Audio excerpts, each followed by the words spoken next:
Bienvenidas y bienvenidos a Daybreak, el espacio del Colegio de Contadores Públicos del Ecuador, donde las ideas se transforman en estrategia y el conocimiento impulsa liderazgo. Bueno, imaginemos a un panadero artesanal que, no sé, buscando mejorar las ventas matutinas, decide innovar un poco su receta tradicional. Y le añade, digamos, apenas unos gramos de queso a su masa. Es un cambio minúsculo en la cocina. Claro, una simple estrategia comercial. Exacto, una estrategia básica para ofrecer algo distinto en percha, pero de un segundo a otro, toda la estructura contable de su negocio acaba de cambiar drásticamente. Totalmente. Ese producto cruza una línea invisible y ese milímetro de innovación alimentaria acaba de encarecer su pan en un 15% por concepto de impuesto al valor agregado. Y el impacto no se detiene en la panadería. O sea, es el supermercado que decide empacar al vacío una carne marinada para la parrilla. Ajá. O es el importador de latas de atún. E incluso es la tienda de barrio que comercializa leche enriquecida con vitaminas para los niños. Wow, imagínate. Es que la línea divisoria entre lo que tributa 0 y lo que tributa 15% se acaba de trazar con un bisturí regulatorio sumamente afilado, Sí. cambiando por completo las reglas de juego para miles de sujetos pasivos a nivel nacional. Bienvenidos a esta inmersión técnica, un documento sonoro exhaustivo preparado hoy miércoles 1 de abril de 2026. Este es un trabajo técnico elaborado por el Colegio de Contadores Públicos del Ecuador. Así es. La misión de este análisis profundo es entregar al gremio contable y financiero las coordenadas exactas para navegar las directrices más recientes del Servicio de Rentas Internas, la Administración Tributaria Ecuatoriana. Es menester tener esta guía. Específicamente vamos a diseccionar la circular emitida este pasado 26 de marzo de 2026, la cual establece reglas ineludibles sobre el cobro del 15% de IVA a una lista de aproximadamente 60 alimentos procesados. Una lista bastante extensa. Sí. Y para establecer el terreno de juego es fundamental considerar que la canasta básica del Instituto Nacional de Estadística y Censos, el INEC, se compone de 359 productos. Ajá. De ese universo, históricamente, 154 gozaban de una tarifa 0% de IVA, incluyendo 94 tipos de alimentos. Una cifra importante. Parecía un escenario ya dominado por los departamentos de contabilidad, pero esta nueva circular entra, digamos, a hacer una verdadera limpieza de la casa. Exacto, a poner orden. Entra a aclarar qué productos, estrictamente por su nivel de procesamiento industrial, sencillamente pierden este beneficio fiscal. Ok, vamos a desempacar esto. Bueno, para entender por qué la Administración Tributaria emite esta circular en este preciso momento, es necesario observar la caja fiscal y el panorama macroeconómico actual. Claro, el contexto del país. Exactamente. En términos de lo que técnicamente se conoce como gasto tributario, los datos oficiales revelan que el Estado ecuatoriano deja de percibir más de 2.800 millones de dólares anuales. Es muchísimo dinero. Es una barbaridad, sí. Y eso es por todos los bienes y servicios que mantienen tarifa 0% de IVA. Ese es dinero que simplemente no ingresa al presupuesto general. Ya. Y a esta presión interna se suma un compromiso estructural externo, dentro del acuerdo vigente hasta el año 2028 con el Fondo Monetario Internacional. Existe la obligación formal de revisar, depurar y eliminar parcialmente ciertas exenciones del IVA para sanear las cuentas públicas. Claro, hay compromisos internacionales de por medio. Así es, pero lo fascinante aquí es que el SRI no está reescribiendo la norma. O sea, no se ha modificado el artículo 55 de la Ley de Régimen Tributario Interno. Ah, ¿la base legal sigue intacta? Intacta. Lo que hace la circular es emitir una directriz técnica sobre cómo los auditores y los sistemas de facturación deben interpretar esa ley frente a los productos modernos. A ver, si analizamos cómo llegamos a este punto de fricción, la situación resulta bastante lógica. Es como si la redacción original de la ley tributaria se hubiera quedado congelada en el tiempo. Totalmente. Diseñada para la época de las antiguas tiendas de abarrotes, donde se vendía el arroz en sacos de yute, la carne entera colgando del gancho y la leche cruda en cántaros. Una imagen muy clásica, sí. Pero mientras el texto de la ley dormía en ese formato tradicional, las perchas de los supermercados evolucionaron a una velocidad abrumadora. Así es. La industria alimenticia, impulsada por los departamentos de marketing. Empezó a incorporar tecnología, a modificar texturas, a incluir suplementos y a crear empaques de larga duración para ganar cuota de mercado. Claro, la innovación comercial. Exacto. El resultado fue que una avalancha de productos con altísimo valor agregado empezó a colarse bajo el paraguas protector del 0%, un beneficio fiscal que, en su concepción original, jamás fue diseñado para subsidiar la innovación corporativa. Ese contraste entre la tienda tradicional y el supermercado moderno ilustra perfectamente el problema. El espíritu de la norma del 0% siempre tuvo 3 objetivos innegociables de política pública. ¿Cuáles serían esos? Primero, proteger directamente al agricultor local. Segundo, evitar el encarecimiento de la alimentación básica. Y tercero, ser una herramienta para combatir la desnutrición infantil. Fundamentales, claro. Y para amarrar esos objetivos, la ley utiliza el concepto de estado natural. Y aquí es donde la definición jurídica no admite ningún tipo de flexibilidad. Ni un milímetro. Nada. Para la autoridad tributaria, estado natural significa que el bien agrícola o pecuario no ha sufrido alteraciones sustanciales que cambien su naturaleza intrínseca. Ya. En esta rigurosidad conceptual radica el golpe operativo para los sujetos pasivos que nos escuchan. Cualquier proceso industrial que saque al producto de ese estado primigenio automáticamente lo expulsa del beneficio del 0%. Y es justo en ese concepto de estado natural donde chocan de frente los distintos departamentos de una empresa comercializadora. Totalmente. O sea, el área de marketing quiere vender conveniencia, una ensalada lavada y lista para comer, o una carne fileteada y adobada y lista para la sartén. Lo que pide el cliente. Exacto, pero para el departamento contable, ese valor agregado, esa conveniencia que pide el consumidor, ahora significa tener que liquidar un 15% de impuesto. Que no es menor. Para nada, lo cual altera los márgenes de ganancia y el precio de venta al público. Para aterrizar esta teoría en el trabajo diario, es vital trasladar el análisis a la primera gran categoría de impacto, los lácteos y las proteínas. Excelente punto. Analizando los grupos 1 y 2 de la directriz, correspondientes a bienes agropecuarios y lácteos, la regla es tajante. A ver. Mantienen su condición de tarifa 0% única y exclusivamente la leche en estado natural, pasteurizada u homogeneizada, siempre y cuando sea de producción nacional. O sea, la leche básica de funda o cartón nacional. Exacto. A partir de esa línea, el tratamiento impositivo cambia radicalmente. Pasan a gravar el 15% de IVA todas las leches importadas, sin excepción. ¡Wow! Pero lo que genera mayor carga de trabajo para reclasificar inventarios es que también graban 15% las leches nacionales que han sido sometidas a procesos secundarios. ¿Cómo cuáles, por ejemplo? Las leches deslactosadas, las descremadas, las semidescremadas, e inclusive entran a esta tarifa del 15% aquellas que han sido saborizadas o fortificadas con vitaminas y minerales. Espérate.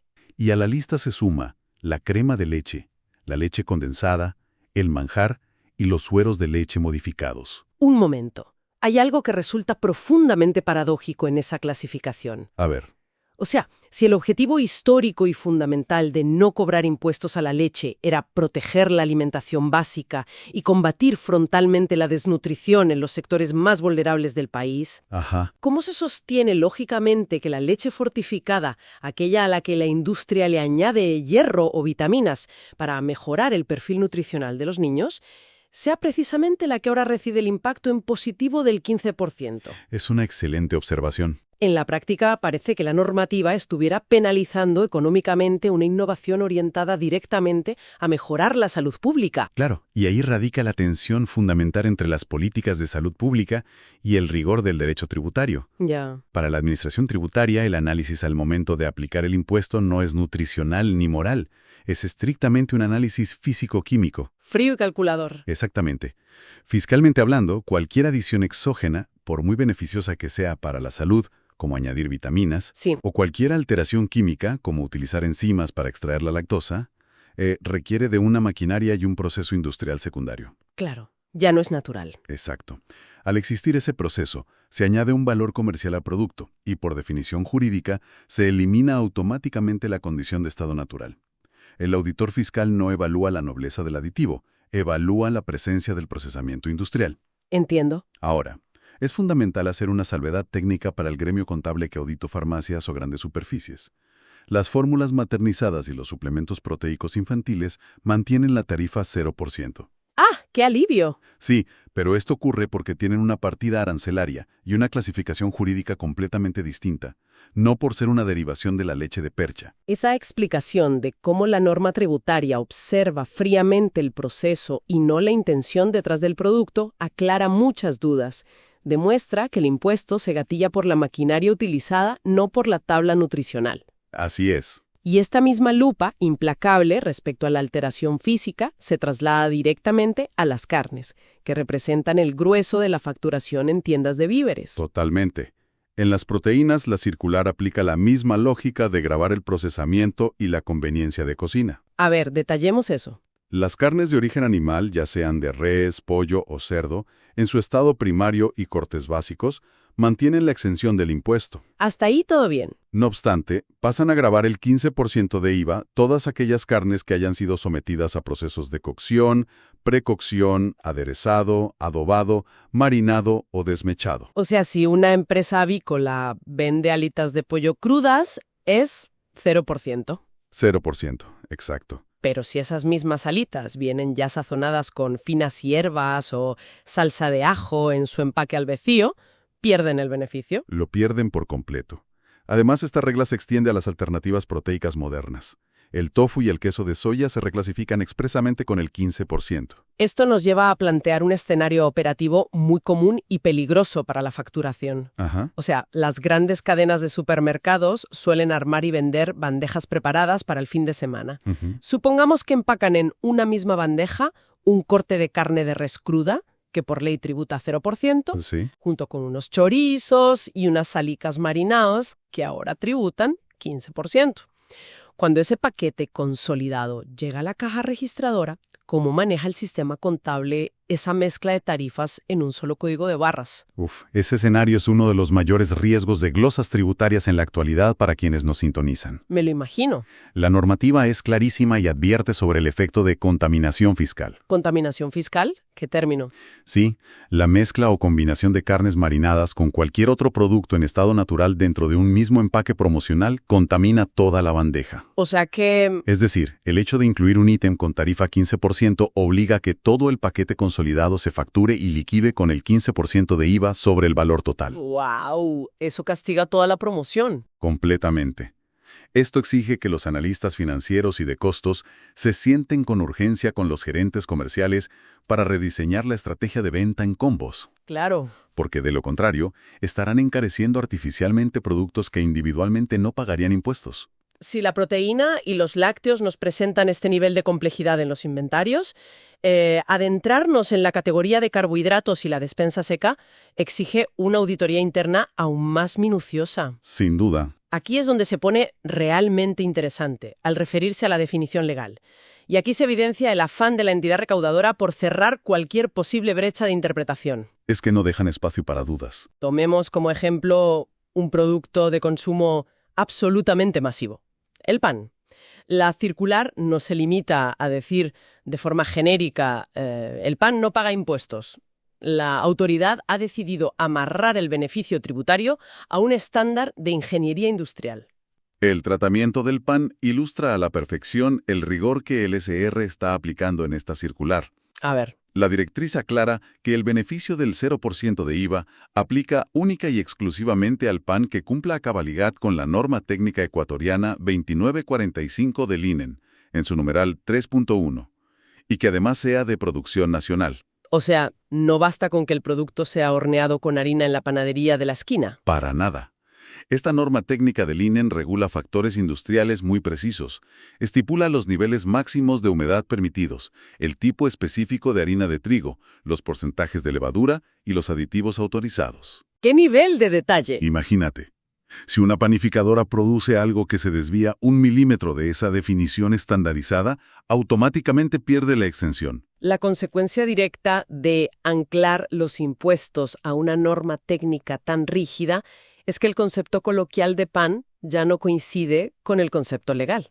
Exacto. Por eso vemos un listado de exclusiones que va a requerir una reingeniería total en los sistemas de facturación de las panaderías de cadena. O sea, repito, esto es fuerte. Bastante. Pasan a gravar el 15% de IVA con efecto inmediato productos de alto consumo tradicional como el pan de yuca, el pan de Pascua, el panetón, las empanadas, las rosquitas y los sándwiches ya preparados. Adiós al pan de yuca con tarifa cero. Y además se grava toda masa de pan preelaborada, el pan de molde empacado y las tostadas. Ni hablar de la pastelería, como muffins, tortas y galletas, o absolutamente cualquier tipo de pan de origen importado.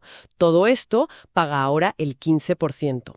Al observar esta lista consolidada de exclusiones, si conectamos esto con el panorama general, la estrategia del Estado se vuelve nítida. ¿Cuál es esa estrategia? La autoridad tributaria está blindando exclusivamente al pan de batalla, al producto local de primera necesidad que requiere la población de menores recursos. Claro, la base de la pirámide. Exacto.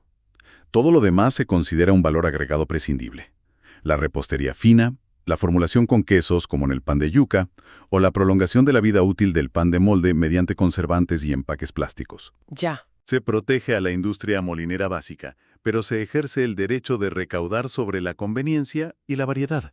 Y esa misma vara de medir, que castiga impositivamente a la conveniencia, parece aplicarse de forma implacable a la despensa seca, específicamente a los fideos y los enlatados, que son productos de refugio para la economía doméstica frente a la inflación. Así es. En el rubro de los fideos la aplicación es milimétrica también.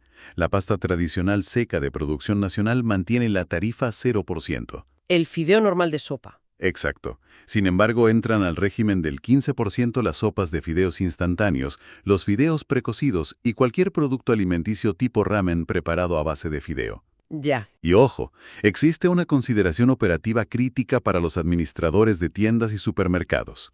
Si el fideo viene empacado junto a un sobreadjunto de saborizante, aceite o aderezo destinado a mezclarse antes del consumo... Ahí también hay contaminación fiscal. Exactamente. Ese sobre contamina el producto principal y todo el paquete pasa a gravar el 15%. ¡Wow! Y respecto a los enlatados, la norma ejerce un proteccionismo a la industria nacional sumamente marcado.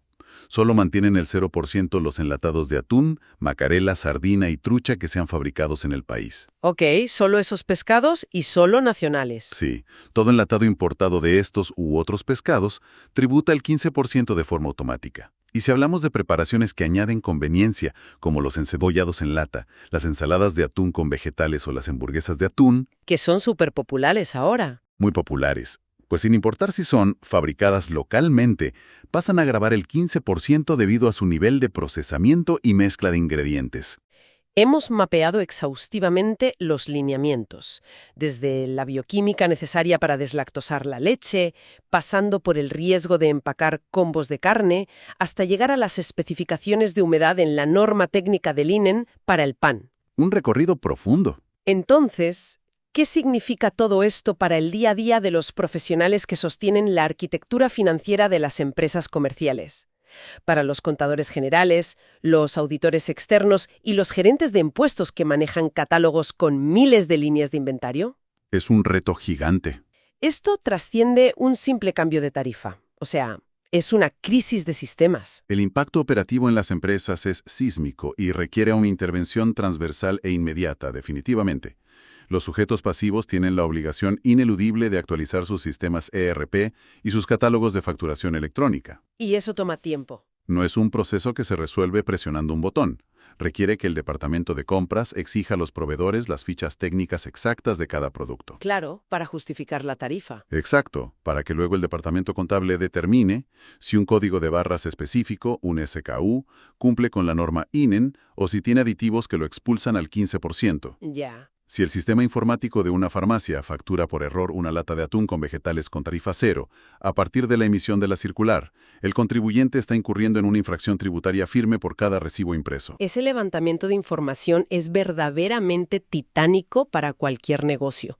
Pero existe una preocupación aún más profunda que recorre los pasillos de los departamentos financieros. ¿Cuál es esa preocupación? No se trata solo del esfuerzo de actualizar el sistema hacia el futuro, sino del riesgo de que la autoridad mire hacia el pasado. En el documento oficial emitido por la entidad recaudadora hay un párrafo que resuena casi como una advertencia preventiva. Así, sé a cuál te refieres. El texto señala textualmente que, y cito, la Administración Tributaria adoptará los mecanismos necesarios en el ejercicio de sus facultades para el adecuado cumplimiento de lo establecido en la presente circular. Es una frase pesada. En el lenguaje técnico de quienes nos escuchan, esa es una frase cargada de potestad coactiva y abre la puerta a auditorías. Esa frase activa las alertas máximas en el gremio, sin duda. Y esto plantea una pregunta importante para la gestión de riesgos de las compañías. ¿Se ejecutarán procesos de determinación o controles retroactivos? Esa es la gran duda. El documento oficial no menciona de manera explícita si se auditarán las declaraciones de IVA de años anteriores. Años donde las empresas comercializaban masivamente leches deslactosadas o pan de molde con tarifa cero porque la interpretación de la ley era, digamos, más laxa. Claro. Sin embargo, en el ámbito del derecho tributario, la facultad determinadora del Estado no prescribe de la noche a la mañana, permitiendo la revisión de periodos fiscales pasados mediante cruces de información electrónica. Y auditar el pasado de manera retroactiva en el mundo del retail es operativamente el equivalente a intentar de revolver un huevo cocinado. O sea, es imposible. Una pesadilla. Si una cadena comercial facturó 100.000 recibos durante el año 2024, que incluían bandejas mixtas de carne cruda y pollo marinado bajo tarifa cero, la tarea de separar ahora qué porción de esa venta debió gravar el 15% es una locura de ingeniería de datos. Totalmente. El SRI cuenta con la tecnología para cruzar las facturas de compra de insumos, por ejemplo, la compra de saborizantes industriales, con las facturas de venta en percha. Si los datos no cuadran, se levanta una bandera roja de inmediato. Así es. Ante la amenaza de enfrentar requerimientos de información que deriven en glosas millonarias por diferencias de impuestos, intereses y recargos, ¿cuál debe ser la estrategia proactiva de defensa para los equipos contables? La postura obligatoria. La única recomendación técnica viable para los profesionales del área en este escenario es adoptar un conservadurismo fiscal extremo. Conservadurismo fiscal extremo. Sí. Se requiere crear expedientes físicos o digitales de respaldo por cada producto reclasificado. Esto implica documentar mediante las fichas técnicas del proveedor y las certificaciones INEN exactamente por qué el departamento contable decidió mantener la tarifa cero para un ítem y por qué migró otro al 15%. Tener el papelito que hable, básicamente. Tal cual.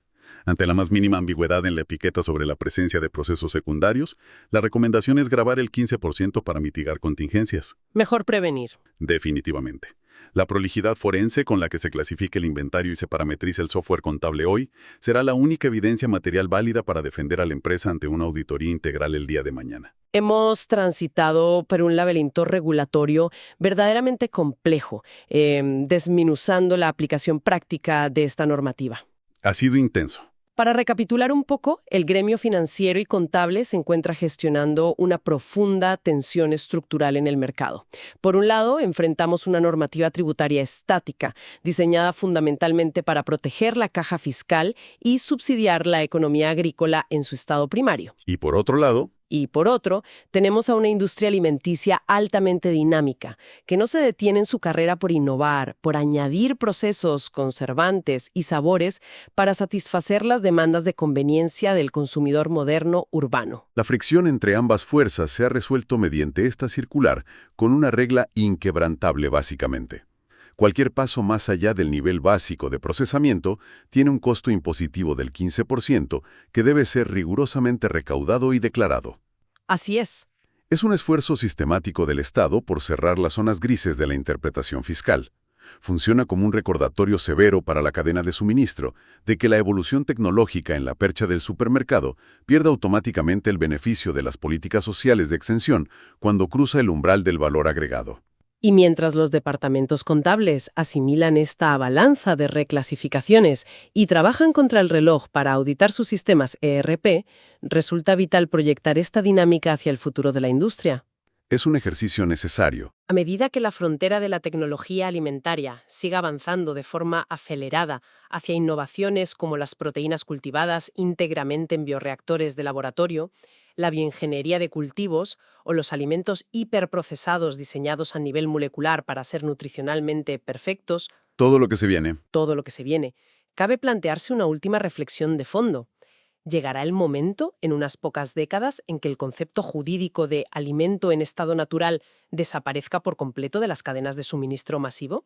¡Wow! Es una gran pregunta. De ser así, la tan preciada tarifa 0% de IVA sobre alimentos básicos podría convertirse en una simple reliquia histórica, una figura de la ley tributaria que permanecerá escrita en el papel, pero que ya ningún producto en la percha podrá legítimamente reclamar. Es un cuestionamiento profundo sobre cómo la ley persigue a la tecnología y muchas veces se queda atrás.